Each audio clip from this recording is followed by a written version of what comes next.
वो अंदर से जब देखते हैं ना कि अरे ये तो टूटने वाला नहीं, फिर जो बरसते हैं फिर निहाल कर देते हैं। इस सिद्धांत को समझ लीजिए। तत्तेनुकंपाम सुस्मीक्षम, बड़े महाभागवत होते हैं जो ये बात, बड़ी कृपा है, हर बात में बड़ी कृपा है, श्री जी की बड़ी कृपा है, बहुत कृपा है। कैसे हो? बड़ी कृपा है, अंदर से अपने निकलता रहे, बड़ी कृपा है, बड़ी कृपा है। जो क्षण क्षण में उत्सुकता पूर्वक कष्ट में बोलता रहता है, बड़ी कृपा है श्री जी की, बहुत कृपा है। तो बोले बनावटी क्या बोले, कष्ट शरीर में, वो कह रहे बड़ी कृपा है। नहीं, आप श्री जी के हुए नहीं इसलिए आपको ऐसा लग रहा है। नहीं, आप जब देखोगे ना तो जैसे बाहर आग लगी हो और अंदर एसी रूम में आप ऐसे बैठे हो जहां आग का प्रवेश ही नहीं, तो आप क्या बोलोगे? बड़ी कृपा है। क्योंकि बाहर आग तुम्हें दिखाई दे रही, अंदर का वो आनंद रूम नहीं दिखाई दे रहा, जिसमें कहीं किंचन मात्र कोई शोक, कोई दर्द, कोई क्षोभ, कोई चिंता नहीं है, किंचन मात्र नहीं। ये तब होता है जब प्रभु के सिवा अपना कोई नहीं होता, तब ये रूम मिलता है। यही है, हृदय में ही है एक ऐसा रूम जिसमें किसी भी द्वंद्व का स्पर्श नहीं होता, मृत्यु का भी प्रवेश नहीं। नैनम छिन्नन्ति शस्त्राणि नैनम दहति पावकः न चैनम क्लेदन्त्यापो न शोष्यति मारुता। बड़ा अद्भुत आनंदमय स्वरूप, क्षण क्षण में उत्सुकता पूर्वक कहता रहता है बड़ी कृपा, बड़ी कृपा। भीषण पीड़ा और कष्ट में भी प्रारब्ध के अनुसार जो दुख सुख आ जाए, मान अपमान निंदा स्तुति मिले, निर्विकार मन से भोग ले, कभी भगवान से शिकायत न करे। बड़ा मंगल विधान, बहुत बढ़िया सफाई हो रही, बहुत बढ़िया धुलाई हो रही। श्री जी के पास जाना है ना तो गंदे बन के थोड़ी जाना है। शुभ अशुभ ये दोनों गंदगी ही है, शुभ अशुभ दोनों गंदगी। श्री जी के पास चलने के लिए शुभ अशुभ दोनों नहीं चाहिए। शरण निरापक पद रमित सकल अशुभ शुभ नंश, अशुभ और शुभ दोनों नंश, दोनों का नाश होना है। ये कृपा कर रहे हैं। बोले जो प्रेम पूर्ण हृदय गदगद वाणी और पुलकित शरीर से बार बार शरणागत होते हुए भी शरणागत होता है, हे नाथ मैं आपकी, आप जैसा कोई कृपालु नहीं प्रभु, आप बहुत करुणामय, बड़े कृपालु। बोले जैसे पिता की प्रॉपर्टी संपत्ति पर पुत्र का अधिकार हो जाता है, ऐसे उस भक्त का अधिकार भगवत प्राप्ति पर, भगवान पर हो जाता है। परम पद का अधिकारी हो जाता है, वो भगवान पर अधिकार कर लेता है, जो हर क्षण कृपा का अनुभव करते हुए दुख सुख को सह लेता है। शिकवा शिकायत नहीं, ये नहीं, ये इस मार्ग में नहीं। एक बार हिम्मत कर लो, निकल चलो।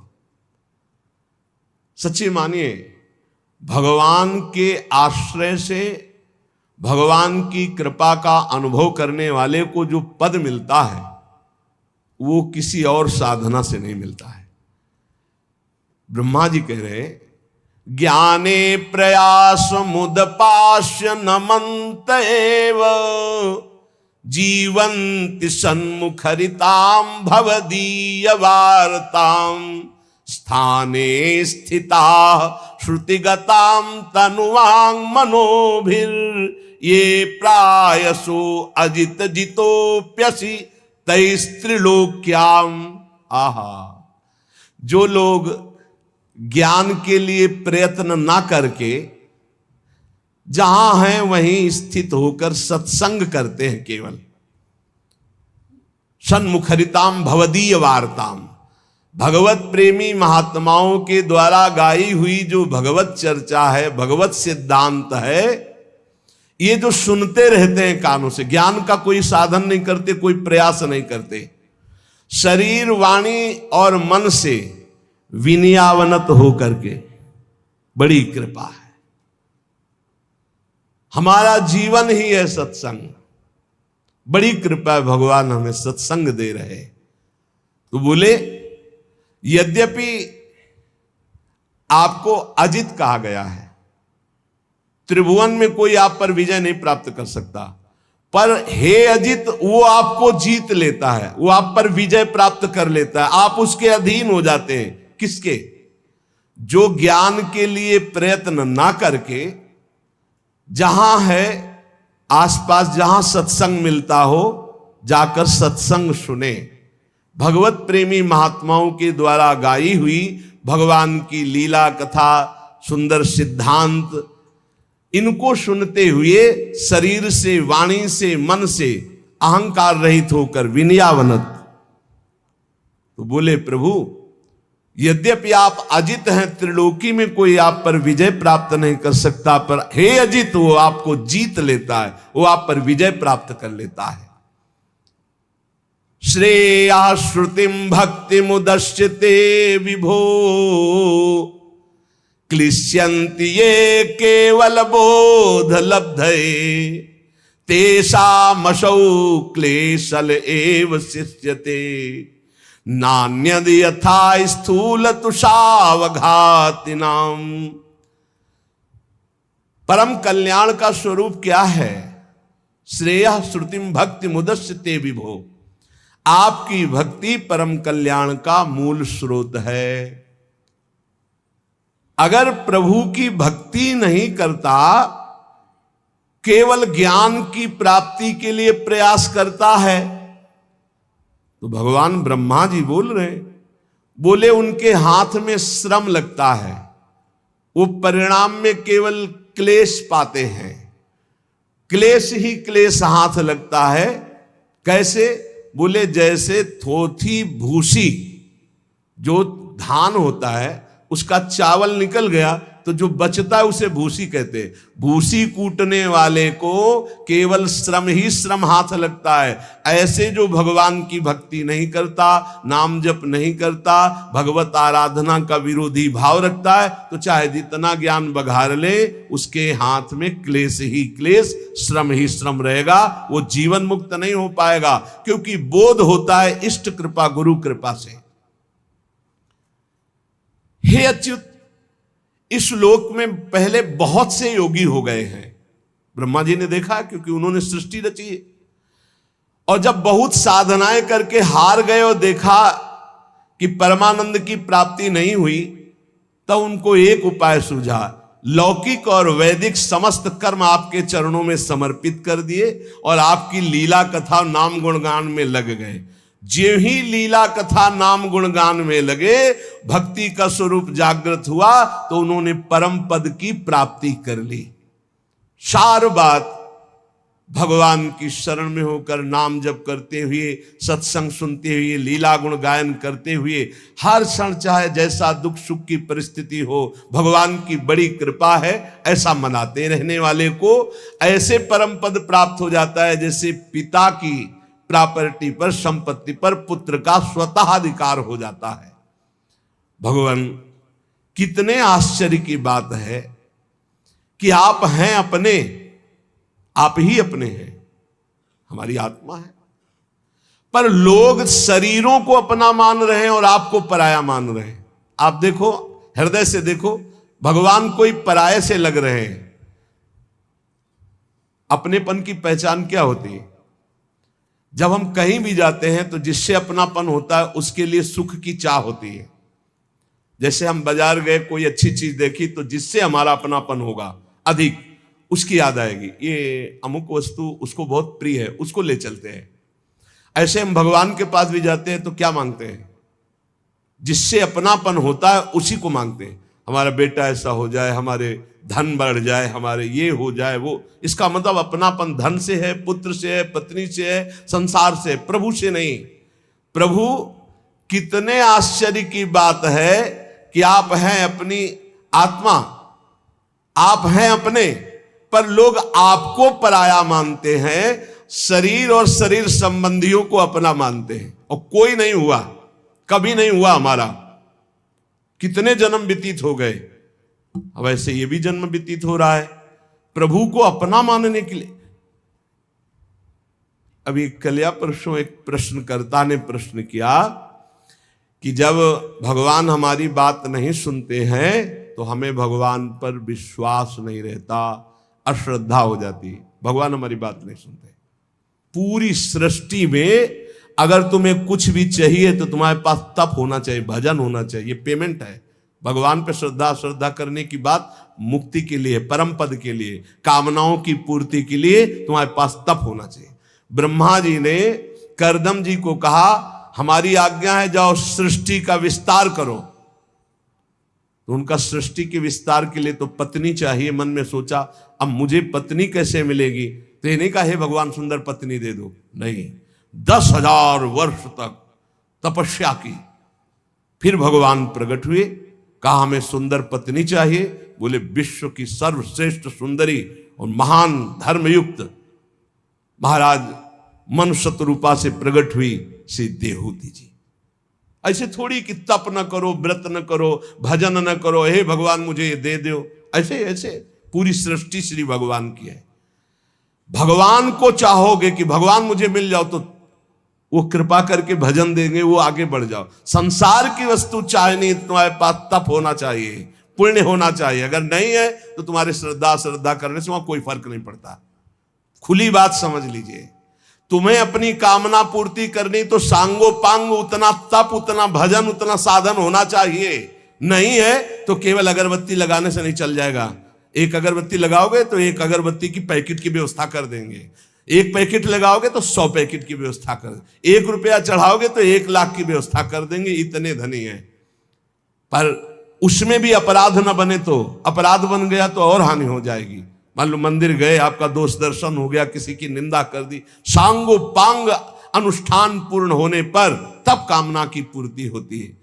कितने आश्चर्य की बात है कि आप हैं अपनी आत्मा, पर आपको लोग पराया मानते हैं और शरीर आदि हैं पराये। यही भगवान की बड़ी माया है। ये बहुत प्यारा लगता है। इसको छोड़ने की बात आने पर देखो कैसा धक धक होने लगता है। अभी छोड़ने की बात सोचो कि ये छूट जाएगा तो कैसा लगता है। यार भगवान ऐसी कुछ कृपा करे कि ये अविनाशी हो जाए, ये न छूटे बस। और ये छूटेगा। भगवान ने अवतार लिया तब उनका शरीर छूटा तो तुम्हारा क्या बात है। भगवान ने जब दिव्य तनु धारण किया चिदानंद, तो वो भी अंतर ध्यान की लीला की कि नहीं की? तो फिर तुम्हारा पांच भौतिक तुम्हारा तो छूटेगा ही छूटेगा। तो जब छूटेगा ही तो पहले ही से छोड़ दो इसका राग, तो भगवत प्राप्ति हो जाएगी। प्रभु ये बाहरी खोज शुरू किए हैं, बाहर ढूंढ रहे हैं, और आनंद तो अंदर है, क्योंकि आप आनंद समुद्र हो। तो बाहर कितना भी भोग लो कभी तृप्ति होने वाली नहीं। तृप्ति तो तब होगी जब अंदर आओगे। अंदर हृदय में परमानंद स्वरूप भगवान है, तभी आनंद की अनुभूति होगी। तभी जैसे गोस्वामी तुलसीदास जी कह रहे, जाकी कृपा लवलेश ते मति मंद तुलसी दास हूँ, पायो परम विश्राम राम समान प्रभु नाही कहूं। प्रभु जब आपका कोई निरंतर भजन करने का प्रयास करता है तो आप उसके हृदय में स्फुरित होने लगते हैं। आप देखना, आप जितना भजन करते हैं तो कभी कभी आपके भावनात्मक छवि आती है, श्री जी की, लालजू की, प्रभु की। आप जैसे उपासक हैं, जिस कोटि का भजन है उस कोटि की झांकी आएगी। कल्पनात्मक जिसे आप कहते हैं वो है भावनात्मक, अचानक आती है, वही आकर्षण होता है। जितना आप भजन करेंगे उतने ही प्रभु नजदीक आते चले जाएंगे। वो कल्पना नहीं है, जो प्रभु आते हैं वो आते हैं। पक्की बात मानना। जैसे आपके भाव में दिखाई दे रहा है ललित, त्रिभंगी, लालजू, प्रियाजू, जैसा भाव बन पा रहा है, बहुत थोड़ा थोड़ा दिखाई दे रहा है, तो वो थोड़ा थोड़ा भजन है, इसलिए उतना झलक रहे। और भजन बढ़ाओ, स्पष्ट दिखने लगेंगे। जैसे हम आपको देख रहे हैं, आप हमें देख रहे हैं, ऐसे प्रभु दिखने लगेंगे। आप भजन बढ़ाओ। प्रभु ये अज्ञान कल्पित जगत है, इसका नाश होने में देर नहीं लगती। नाम जप करो, नाम जप। उमा कहूं मैं अनुभव अपना, सत हरि भजन जगत सब सपना। बहुत धोखे में फंसे हो प्यारे, ये सीधा नरक है। ये ऐसी कष्ट, ऐसी समस्याएं, और भोगना उसको पड़ रहा है जीव को। और बिल्कुल अलग है, कोई कष्ट उसे नहीं, पर ममता के कारण भोगना पड़ रहा है। यही भक्ति ज्ञान के द्वारा हम ममता का त्याग कर देते हैं तो जीवन मुक्त हो जाते हैं, परमानंद में डूब जाते हैं। प्रभु आप अपने युगल चरणारविंद का कृपा प्रसाद देकर हमें अनुग्रहित कीजिए। प्रभु के चरणों में जितना चित्त जोड़ते जाओगे उतने ही समस्त दुखों से आप मुक्त होते चले जाओगे। प्रभु को भूलकर जितना भोगों में फंसते जाओगे उतने दुख भोगते चले जाओगे। आद्य गुरु भगवान शंकर आचार्य ये संसार ना था, ना है, न रहेगा, उड़ा दिया। ना संसार था, न संसार है, न संसार रहेगा। सर्पादौ रज्जु सत्येव ब्रह्म सत्यैव केवलम प्रपंचधार रूपेण वर्तते तद जगन नहीं है। कैसे? बोले पहले प्रभु थे, बाद में प्रभु रहेंगे, तो बीच में क्या है? प्रभु ही तो है। जैसे कोई कह देता है अरे ये तो ज्ञान की बात है, तो भक्त अज्ञान ही होता है क्या? गोस्वामी तुलसीदास जी को क्या दिखाई दिया पूरा संसार? सिय राम मैं सब जग जानी, करऊं प्रणाम जोरी जुग पानी। अपने को बहुत बड़े भक्त हम कहते हैं, हमें क्या दिखाई देता है? स्त्री पुरुष, अच्छा बुरा नहीं है ये नहीं है। क्या है? गोपी जन के जित देखूं तित श्याम मई है।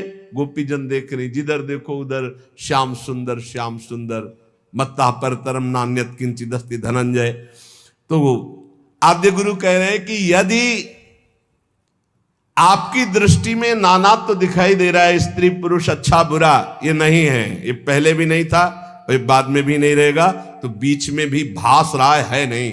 पहले भी ब्रह्म ही था, भगवान ही थे, बाद में ही भगवान रहे, तो बीच में सब कुछ भगवान सच्ची मान लो। सब कुछ हम जिसे देख रहे हो भगवान ही है, केवल हमारी दृष्टि दूषित है तो हमें स्त्री पुरुष दिखाई, वो भगवान ही खेल रहा है इन सब रूपों में। जैसे कहा जाता है शरीर मिथ्या है, बिल्कुल मिथ्या नहीं यार, कोई मिथ्या नहीं, कुछ मिथ्या नहीं। कैसे? ज्यों का त्यों पंचभूत भी भगवान है ना। आप पढ़ के देखो विभूतियों में, तो ये पंचभूतों का ढांचा भी तो साक्षात भगवान ही है, सब रूपों में भगवान है। देखो दो पद्धति से ज्ञान प्राप्त किया जाता है भगवान का, अन्वय और व्यतिरेक। व्यतिरेक पहले ये नहीं क्योंकि हमारा राग है, और अन्वय ये है। और जब बोध होता है तो सर्वम खलमिदम ब्रह्म ने नानास्ति किंचन, सब कुछ प्रभु ही है। प्रभु कितना आनंद है, हम प्रभु से बात कर रहे हैं, हम प्रभु को देख रहे हैं। मेरे प्रभु इन रूपों में विराजमान, हर समय भक्त को परमानंद की प्राप्ति होती है।